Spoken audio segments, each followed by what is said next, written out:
Introduction to Apocalyptic Literature. The book of Revelation belongs to a category of literature known as apocalyptic. The word apocalyptic means unveiling or disclosure or revelation. You may have noticed that some Old Testament books like Daniel, Ezekiel, Zechariah also read a lot like the book of Revelation because they belong to the same type of literature. It's a style of writing that uses highly symbolic language to speak about God's activity in the world, especially as it relates to the end of history and God's coming judgment.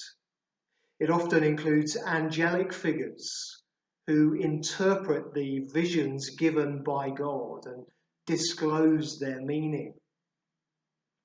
This type of apocalyptic literature was very common between about 200 BC and AD 200. There are actually many non-biblical examples of apocalyptic literature. For example, in the Jewish documents of the Dead Sea Scrolls, or 1 Enoch that we mentioned earlier in relationship to Jude, that dates from the intertestamental period, that time between the writing of the Old Testament and the writing of the New Testament.